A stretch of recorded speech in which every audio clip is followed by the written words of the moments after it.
Hörmətli sədr, hörmətli millət vəkilləri, əslində bugün çox ciddi bir qanun layihəsini müzakirə edirik və təbii ki, bu qanun layihəsi çox ciddi qanun layihəsi olmaqla bərabər ətrafında çox ciddi söhbətlərin, müzakirələrin, söz-söhbətlərin getdiyi bir qanun layihəsidir. Ona görə də bu ən həssas qanun layihələrindən əslində biridir. Bu qanun layihəsini həssas edən məqamlardan biri də ondan ibarətdir ki, təbii ki, bəzi qanunların qəbul olunmaması, olmaması da bu günləri bu qanun layihəsinin müzakirəsi zamanı onun predmeti bəlkə birbaşa olmasa da, amma bəzi məsələləri ortaya çıxarır.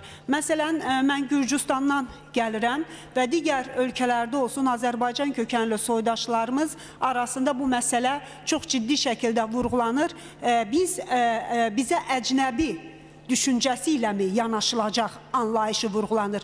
Mən inanıram bu Dərbənddəki soydaşlarımız tərəfindən də, dünyanın hər yerindəki soydaşlarımız tərəfindən də bu suallar ortaya çıxacaq.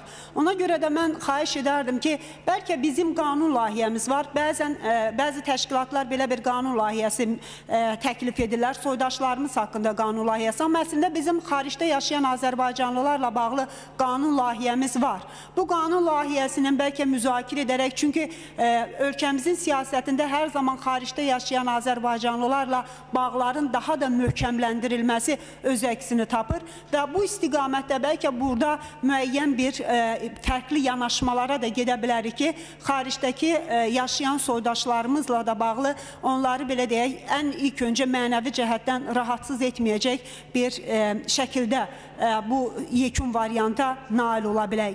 İkinci bir məsələ bizim ikili vətəndaşlıq haqqında qanunun olmamasından təbii ki ortaya çıxacaq, amma burada söhbət nədən gedir? Mən hesab edirəm ki, buna bir baxmaq lazımdır.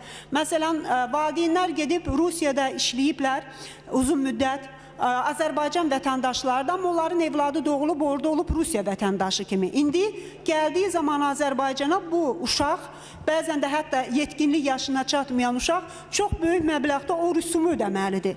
Bu doğru qəbul olunmur. Yəni, belə ailələrin bu məsələdə mən hesab edirəm ki, bəlkə bunun üzərində ciddi düşünək. Hər iki valideyn Azərbaycan vətəndaşıdırsa və ya onlardan biri Azərbaycan vətəndaşıdırsa, onların başqa ölkələrdə belə deyək, doğulmuş evladlarının daxil olan zaman xüsusilə yetkinlik yaşına çatmayıbsa, bu işçi qüvvəsi deyil, bu məsələyə bir baxmamız əslində çox vacib olardı. İkincisi də ki, ata-ana bu vəsaiti ödəyir bu rüsumu, amma təxminən o qədər də rüsumu evladların hər birinin ödəməsi, bu nə qədər məntiqə uyğundur, yəni bu evladların bir çoxu yetkinlik yaşına çatmayıbsa, bu məsələyə də bir baxmamız lazımdır və ən sonda mən Azər müəllimin qaldırdığı məsələni vurğulayacağım. Bu çox ciddi bir məsələdir. Mən neçə belə ailələr tanıyıram, müraciət eləyib bana, ata gedib iş dalınca harasa, bəlkə 10 il, 15 ildir bu atadan xəbər yoxdur.